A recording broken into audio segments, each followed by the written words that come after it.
Good morning दोस्तों।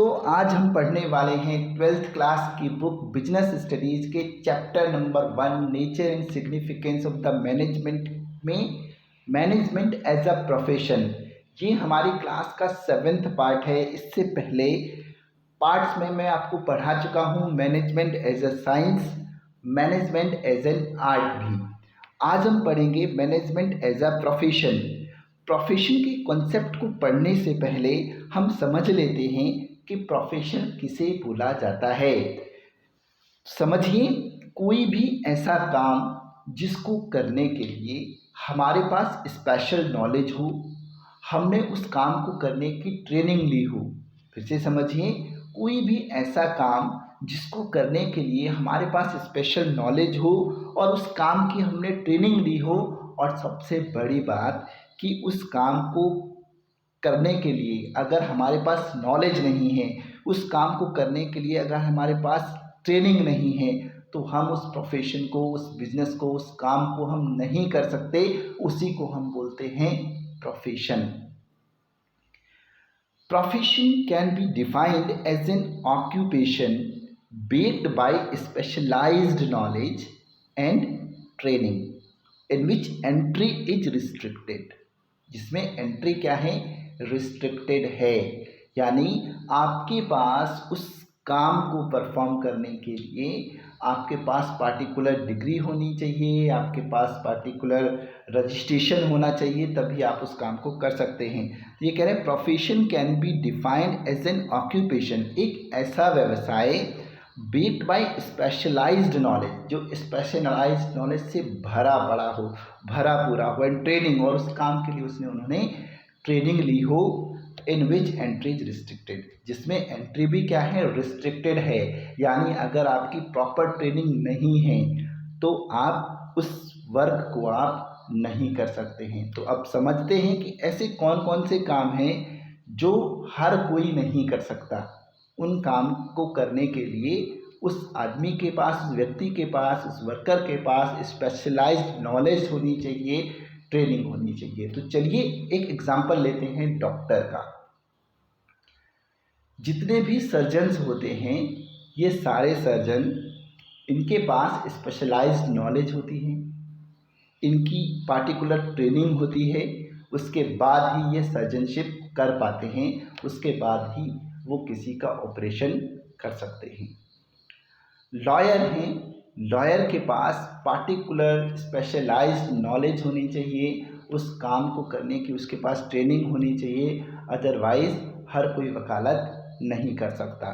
तो ऐसी प्रोफेशन जिनको करने के लिए स्पेशलाइज्ड नॉलेज की ज़रूरत होती है, ट्रेनिंग की ज़रूरत होती है, उसके बगैर उस प्रोफेशन में जो एंट्री है वो रिस्ट्रिक्टेड होती है, उस काम में जो एंट्री रिस्ट्रिक्टेड होती है, उसी को हम प्रोफेशन कहते हैं। तो कई ऐसे ऑथर भी हैं जो ये मानते हैं कि मैनेजमेंट एक प्रोफेशन है।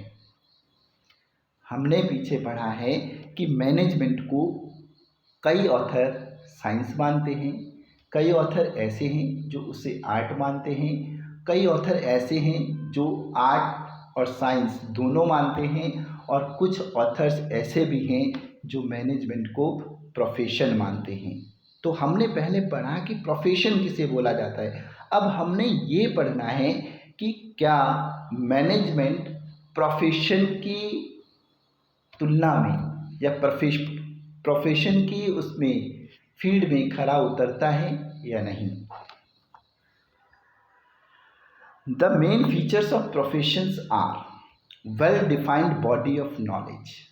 ये तो हमने, ये फीचर हमने साइंस में भी पढ़ा है, ये फीचर हमने आर्ट में भी पढ़ा है, और ये फीचर प्रोफेशन में भी है। तो well defined body of knowledge, in every profession there is practice of systematic body of knowledge which helps the professionals to gain specialized knowledge of that profession। यानी प्रोफेशन क्या है? ये भी एक सिस्टमैटिक बॉडी ऑफ नॉलेज है ना, जिसकी help से जो भी उस ज्ञान को अर्जित करता है, उस स्पेशलाइज्ड नॉलेज को गेन करता है, उस पार्टिकुलर प्रोफेशन की नॉलेज गेन करता है, तभी वो उस प्रोफेशन को परफॉर्म कर पाता है। इन केस ऑफ मैनेजमेंट, और यही बात अगर हम मैनेजमेंट की करें, अगर हम मैनेजमेंट से कंपेयर करें, there is availability of systematic body of knowledge. ये तो हम साइंस में भी पढ़ चुके हैं कि मैनेजमेंट में systematic body of knowledge availability है। मैनेजमेंट में हमारे पास प्रॉपर स्टडी मटेरियल अवेलेबल है, इसलिए हम इसको well defined body of knowledge बोल सकते हैं। और वही well defined body of knowledge available है किसमें? प्रोफेशन में। तो इस फीचर के बेस पर अगर हम बात करें तो प्रोफेशन, मैनेजमेंट क्या है? एक प्रोफेशन है। इस फीचर के बेस पर there are large number of books available of management studies, यानी मैनेजमेंट स्टडीज़ की भी हमारे पास बहुत सारी बुक्स अवेलेबल हैं। Scholars are studying various business situations, और जो महान विद्वान लोग होते हैं वो अलग अलग सिचुएशंस का इसकी स्टडी करते हैं या उनसे रिलेटेड स्टडी मटेरियल को पढ़ते हैं, नॉलेज गेन करते हैं, are trying to develop new principles to tackle these situations. जब उनके पास नई नई सिचुएशंस आती हैं तो नई सिचुएशंस को डील करने के लिए वो नए नए प्रिंसिपल्स को डेवलप करने की भी कोशिश कर रहे हैं। फिलहाल हम ये देखते हैं कि क्या प्रोफेशन का feature well defined body of knowledge management में अवेलेबल है या नहीं है। ये हम प्रूफ कर चुके हैं कि हमारे पास प्रॉपर स्टडी मटेरियल मैनेजमेंट में अवेलेबल है, और वेल बॉडी ऑफ नॉलेज हमारे पास प्रोफेशन में भी अवेलेबल है। सो प्रोफेशन का ये फीचर मैनेजमेंट में अवेलेबल है। So presently this feature of profession is present in management also. दूसरा फीचर आता है रिस्ट्रिक्टेड एंट्री, यानी इसकी एंट्री जो है वो रिस्ट्रिक्टेड है। अगर आपके पास जिस फील्ड से रिलेटेड आप काम कर रहे हैं, जिस फील्ड से रिलेटेड आप काम करना चाहते हैं, अगर उस फील्ड की आपके पास नॉलेज नहीं है, आपके पास ट्रेनिंग नहीं है, तो आप उस काम को नहीं कर सकते। इसी को बोला जाता है restricted entry. The entry to a profession is restricted through an examination और डिग्री, यानी इसकी एंट्री को रिस्ट्रिक्टेड हम कैसे कर रहे हैं, इसकी एंट्री पर रोक कैसे लग रही है, यानी उस प्रोफेशन को वही पार्टिकुलर पर्सन कर पाएगा जो उससे रिलेटेड एग्जामिनेशन जिसको पास कर पाएगा या उसके पास वो डिग्री होगी। For example, a person can practice as doctor only when he is having MBBS degree, यानी कि डॉक्टर की प्रैक्टिस वही इंसान कर सकता है जिसके पास MBBS की डिग्री हो। यानी MBBS की डिग्री जिसके पास नहीं है वो इस प्रोफेशन को नहीं कर सकता है, वो एज अ डॉक्टर प्रैक्टिस नहीं कर सकता है। तो MBBS की डिग्री होना या MBBS की डिग्री का ना होना ही रिस्ट्रिक्टेड एंट्री है। अगर कोई एज अ डॉक्टर प्रैक्टिस करना चाहता है तो उसके पास MBBS की डिग्री होनी चाहिए। Whereas there is no legal restriction on appointment of a manager, लेकिन अगर हम इसको कंपैरिजन करें मैनेजमेंट के साथ कि क्या मैनेजमेंट में रिस्ट्रिक्टेड एंट्री है, अब तक जितना कुछ भी हम लोगों ने पढ़ा है उसमें हमने कहीं नहीं पढ़ा कि मैनेजमेंट में कहीं कोई रिस्ट्रिक्टेड एंट्री है। ये कह रहे हैं whereas there is no legal restriction on appointment of a manager, यानी अगर किसी बिजनेस ऑर्गेनाइजेशन में हम किसी को एज अ मैनेजर अपॉइंट कर रहे हैं तो उसके लिए किसी भी तरह का कोई लीगल रिस्ट्रिक्शन नहीं है। Anyone can become a manager irrespective of the educational qualification, यानी एजुकेशन क्वालिफिकेशन के बेस पर कोई भी, है ना, किसी भी फील्ड से मैनेजर बन सकता है। But now many companies prefer to appoint managers only with MBA, लेकिन आजकल कई कंपनीज हैं जो मैनेजर्स उन्हीं मैनेजर्स की डिमांड करते हैं या उन्हीं मैनेजर्स को चुनते हैं जिनके पास MBA की डिग्री हो। अब चुनते हैं, लेकिन अगर हम इसको कंपेयर करें प्रोफेशन के साथ तो प्रोफेशन में रिस्ट्रिक्टेड एंट्री है। वहाँ पर प्रेफरेंस नहीं है, वहाँ पर आपने एज अ डॉक्टर प्रैक्टिस करनी है या आपने एज अ लॉयर प्रैक्टिस करनी है, तो आपके पास उस पार्टिकुलर फील्ड की डिग्री का होना ज़रूरी है। विदाउट डिग्री आप उस प्रोफेशन में एंट्री नहीं कर सकते। लेकिन मैनेजमेंट में ऐसा नहीं है, किसी भी तरह का कोई लीगल रिस्ट्रिक्शन नहीं है। किसी भी फील्ड ऑफ एजुकेशन से हम किसी को भी मैनेजर अपॉइंट कर सकते हैं। और हाँ, ये बात अलग है कि आजकल कई सारी कंपनीज उन्हीं मैनेजर्स को प्रिफ़र करती हैं जिनके पास एमबीए की डिग्री हो, वो प्रिफ़र करती हैं, लेकिन वो किसी भी तरह का लीगल रिस्ट्रिक्शन नहीं लगाती। तो जब मैनेजमेंट में या मैनेजर पर किसी तरह का कोई लीगल रिस्ट्रिक्शन नहीं है, तो रिस्ट्रिक्टेड एंट्री का ये फीचर मैनेजमेंट में अवेलेबल नहीं है। मैनेजमेंट में रिस्ट्रिक्टेड एंट्री का फीचर प्रेजेंट नहीं है। So presently this feature of profession is not present in management, but very soon it will be included with statutory backing. लेकिन जल्दी ही ये संवैधानिकता के साथ इसमें इंक्लूड हो जाएगा। अभी हुआ नहीं है, तो हम इस फीचर को ये हम बोल सकते हैं कि प्रोफेशन का ये फीचर मैनेजमेंट में प्रेजेंट नहीं है। इसलिए ये भी बोल सकते हैं कि मैनेजमेंट जो है वो प्रोफेशन नहीं है इस फीचर के हिसाब से। तीसरा फीचर आता है presence of professional associations. For all the professions special associations are established. जितने भी प्रोफेशंस हैं जिनके लिए हमारे पास पार्टिकुलर डिग्री और ट्रेनिंग होनी चाहिए, उन सभी प्रोफेशंस के लिए स्पेशल एसोसिएशंस को एस्टैब्लिश किया गया है। Every professional has to get himself registered with his association before practicing that profession। यानी हर प्रोफेशनल को अगर उस प्रोफेशन से रिलेटेड काम करना है, उस प्रोफेशन से रिलेटेड प्रैक्टिस करनी है, तो उसको सबसे पहले अपनी ही एसोसिएशन से अपने आप को रजिस्टर्ड करवाना पड़ेगा, तभी वो उस प्रोफेशन में प्रैक्टिस कर सकता है। बिना अपने आप को रजिस्टर्ड करवाए एसोसिएशन में वो उस प्रोफेशन में प्रैक्टिस नहीं कर सकता है। For example, doctors have to get themselves registered with the Medical Council of India. किसी ने एमबीबीएस की डिग्री ले ली, उसके बाद वो एज अ डॉक्टर तभी प्रैक्टिस कर पाएगा जब उसने अपने आप को मेडिकल काउंसिल ऑफ इंडिया से रजिस्टर्ड करवाया हो। कोई वकील तभी वकालत कर सकता है, एज अ लॉयर प्रैक्टिस तभी कर सकता है जब उसने अपने आप को बार काउंसिल ऑफ इंडिया से रजिस्टर्ड करवाया हो। In case of management, various management associations are set up at a national and international levels which have some membership rules and set of ethical codes। लेकिन अगर हम management की बात करें, अब हम मैनेजमेंट से कंपेयर करते हैं, अगर हम मैनेजमेंट की बात करें तो मैनेजमेंट में कई तरह की एसोसिएशंस हैं जो नेशनल लेवल पे और इंटरनेशनल लेवल पे जिनको सेटअप किया गया है, और मेंबरशिप, उसके लिए मेंबरशिप रूल्स और कुछ एथिकल कोड्स बनाए गए हैं। For example, AIMA in New Delhi, National Institute of Personnel Management at Kolkata, etc.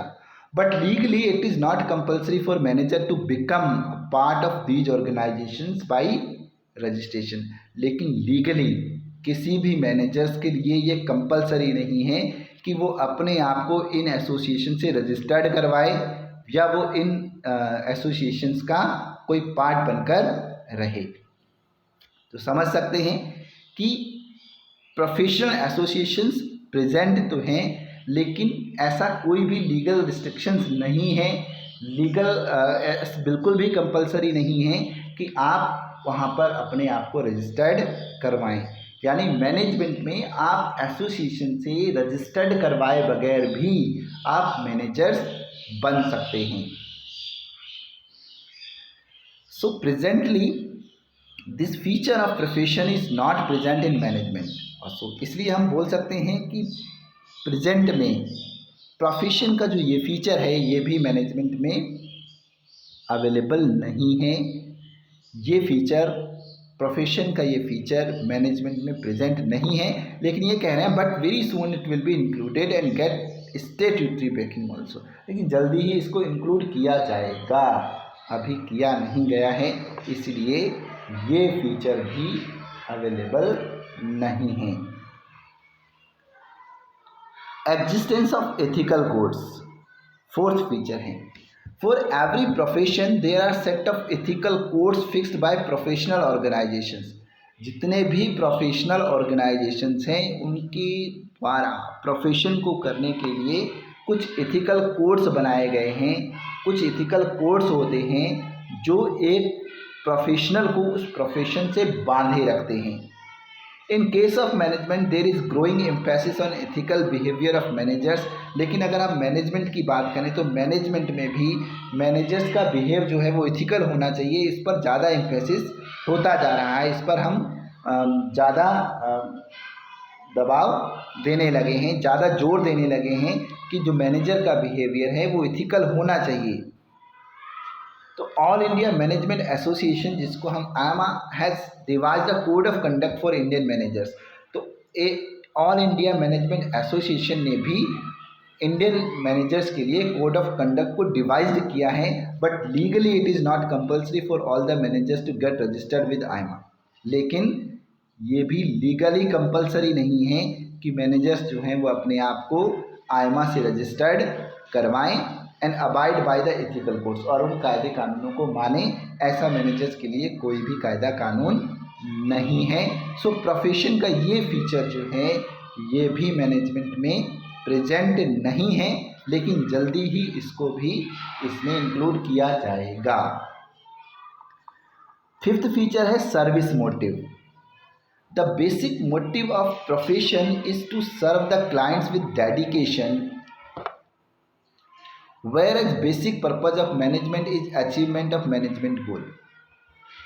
Profession का जो बेसिक मोटिव होता है, ये आपने 11th क्लास में भी पढ़ा होगा कि प्रोफेशन का मोटिव होता है सर्विस देना, सेवाएं देना। The basic motive of every profession is to serve the clients with dedication, कि वो डेडिकेशन के साथ अपने क्लाइंट्स को सर्विस दें, उनकी सेवा करें। Whereas basic purpose of management is achievement of management गोल, जबकि मैनेजमेंट का बेसिक पर्पज होता है कि वो मैनेजमेंट गोल को अचीव करे। For example, for a business organisation the goal can be profit maximisation. अगर हम बिजनेस ऑर्गेनाइजेशन की बात करें तो उनका गोल क्या हो सकता है, प्रॉफिट मैक्सिमाइजेशन हो सकता है। But nowadays only profit maximization cannot be the sole goal of an enterprise। लेकिन आजकल हमने ये पीछे पढ़ा है, हम इसको पढ़ चुके हैं कि मैनेजमेंट का गोल आजकल सिर्फ, ऑर्गेनाइजेशन का गोल सिर्फ प्रॉफिट मैक्सिमाइजेशन ही नहीं होता है, बल्कि और भी कई गोल्स होते हैं जो उनको फुलफिल करने पड़ते हैं। To survive in market for a long period of time, businessman must give due importance to social objectives along with economic objectives. यानी मार्केट में लंबे टाइम तक सर्वाइव करने के लिए बिजनेसमैन को सोशल ऑब्जेक्टिव के साथ, यानी इकोनॉमिक ऑब्जेक्टिव्स के साथ साथ सोशल ऑब्जेक्टिव्स पर भी फोकस करना चाहिए, इम्पोर्टेंस देनी चाहिए। तो इससे भी पता लग रहा है कि जो प्रोफेशन का ये फीचर है ये भी मैनेजमेंट में प्रेजेंट नहीं है, लेकिन फ्यूचर में इसको इंक्लूड किया जाएगा, है ना। जब किया जाएगा तब किया जाएगा, फिलहाल ये इसमें प्रेजेंट नहीं है। तो हमने मैनेजमेंट एज अ प्रोफेशन में एक चीज़ पढ़ी कि मैनेजमेंट प्रोफेशन के जो भी फीचर्स हैं, प्रोफेशन के जितने भी फीचर्स हैं उनमें से सिर्फ एक ही फीचर है जो मैनेजमेंट से मैच करता है, वो है well defined body of knowledge, या हम बोल सकते हैं सिस्टमैटिक बॉडी ऑफ नॉलेज, जो मैनेजमेंट में भी प्रेजेंट है। तो इस तरह से हम इसको ऐसे भी बोल सकते हैं कि मैनेजमेंट प्रोफेशन तो है, लेकिन मैनेजमेंट जो है वो एक फुल फ्लेज्ड प्रोफेशन नहीं है। हम मैनेजमेंट को पूरी तरह से प्रोफेशन नहीं बोल सकते, क्योंकि उसकी 5 फीचर्स में सिर्फ एक ही फीचर प्रोफेशन के साथ मैच करता है। और हम इसको एक चीज़ ये भी बोली जा रही है कि जितने भी फीचर्स हैं फ्यूचर में इनको इंक्लूड किया जा सकता है, इनको स्टैट्यूटरी संवैधानिक रूप दिया जा सकता है। तो हम इसको ऐसे भी बोल सकते हैं कि management is on the path of full fledged profession, उसके रास्ते पर है या प्रोफेशन के रास्ते पर है, लेकिन मैनेजमेंट अभी प्रोफेशन नहीं है। कंक्लूजन करने पे पता लगता है, हम comparing the features of profession with management we can conclude that presently all the features of professions are not present in management but very soon may be by next decade these will be included in management with statutory backing, so we can say management is on the path of becoming a profession। इसलिए हम यानी इन सारे features को include किया जाएगा, ऐसा बोला जा सकता है कि नेक्स्ट डिकेड तक इनको इंक्लूड किया जा सकता है। तो ये प्रोफेशन बनने के रास्ते पर है, प्रोफेशन है नहीं। Today it may not be recognise as the full fledged profession, इसको हम फुल फ्लेज्ड प्रोफेशन नहीं बोल सकते। जैसे डॉक्टर और लॉयर का जो प्रोफेशन है वो फुल फ्लेज्ड प्रोफेशन है, मैनेजमेंट ऐसा फुल फ्लेज्ड प्रोफेशन नहीं है, but very soon it will be recognised as a full fledged profession, लेकिन जल्दी ही इसको एक फुल फ्लेज्ड प्रोफेशन मान लिया जाएगा। तो ये पॉइंट्स आपके क्लियर होंगे। अब तक हम पढ़ चुके हैं management as a science, management as an art, management both science and art, management as a profession. तो इसके बेस पर कुछ MCQs और केस स्टडीज़ को समझते हैं कि क्या है। In order to become a lawyer one has to register himself as a member of Bar Council of India.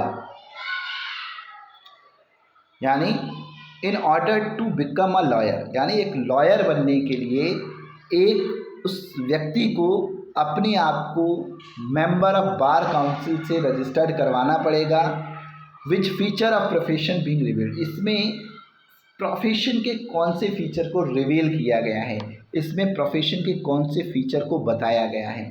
तो सीधा और साफ है, ये है रिस्ट्रिक्टेड एंट्री है कि जब तक कोई व्यक्ति उस प्रोफेशन से यानी अपने उस एसोसिएशन से अपने आप को रजिस्टर्ड नहीं करवा सकता, तब तक वो उस प्रोफेशन का हिस्सा नहीं हो सकता, इसलिए ये है restricted entry. State the common feature of science, art and profession which is present in management also. Common feature बताना है कि ऐसा फीचर जो साइंस में भी हो, आर्ट में भी हो, प्रोफेशन में भी हो। ये आप आँख बंद करके बता सकते हैं कि एक ही फीचर है जो सारे इसमें स्ट्रीम्स में अवेलेबल है, वो है systematic body of knowledge. Question number 3 है, management has evolve like a discipline, कि मैनेजमेंट जो है वो एक डिसिप्लिन के रूप में विकसित हुआ है। There are number of books on management, और मैनेजमेंट पर कई सारी बुक्स हैं, मतलब क्या, systematic body of knowledge. Students are learning from these books various principles and theories of management. जो स्टूडेंट्स हैं इन बुक से वो मैनेजमेंट के प्रिंसिपल्स और थ्योरीज पढ़ रहे हैं। ये तो हुआ systematic body of knowledge, but all students of MBA do not become successful only by learning these principles. लेकिन अगर हम ये बोलें कि MBA के जितने भी स्टूडेंट्स हैं वो सिर्फ इन प्रिंसिपल्स को पढ़कर ही कामयाब हुए हैं, तो ऐसा ज़रूरी नहीं है। The success depend upon creative application of these principles, और यानी उनकी सक्सेस डिपेंड किस पे करती है कि उन्होंने किस क्रिएटिव उन प्रिंसिपल्स को किस तरह से क्रिएटिव बनकर अडॉप्ट किया है या अप्लाई किया है। तो ये होता है, ये फीचर अवेलेबल है आर्ट का। Today many companies have stated giving importance to corporate social responsibility and business ethics. आज कई सारी कंपनीज हैं जो इम्पोर्टेंस देती हैं सोशल रिस्पॉन्सिबिलिटी को और बिजनेस एथिक्स को। तो एथिक्स पे काम करता है प्रोफेशन। तो इन द अबव पैरा पूछा क्या जा रहा है, in the above para one feature of science, art and profession each are given. यानी अबव पैरा में तीनों के एक एक फीचर दे रखे हैं। Identify each one of them quoting lines, उन लाइन को कोट करके आपने उनके फीचर्स बताने हैं। तो सिंपल है, पहला है systematic body of knowledge science का है, दूसरा है प्रोफेशन का, है ना सॉरी आर्ट का, कि क्रिएटिव एप्लीकेशन किस तरह से क्रिएटिव होकर वो अप्लाई करते हैं, और तीसरा है प्रोफेशन का, वो है एथिकल होना।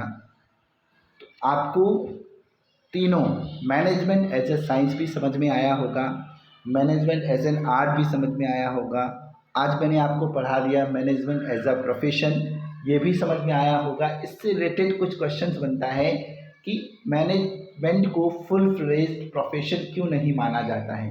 तो इसके हमने 5 फीचर पढ़े हैं। इन 5 फीचर्स में सिर्फ एक ही फीचर है well defined body of knowledge या सिस्टमैटिक बॉडी ऑफ नॉलेज, जो मैनेजमेंट के फीचर्स के साथ मैच करता है। तो या मैनेजमेंट का एक ही फीचर जो प्रोफेशन के फीचर्स के साथ मैच करता है, इसीलिए बाकी जो उसके फीचर्स हैं वो मैच नहीं करते हैं, इसलिए जो मैनेजमेंट है वो फुल फ्लेज प्रोफेशन नहीं है। आपको अगर ये क्लास समझ में आ रही है तो आप इसको लाइक और कमेंट करना ना भूलें, और जो भी स्टूडेंट्स हमारी इस क्लास में नए हैं वो इस चैनल को सब्सक्राइब करना ना भूलें।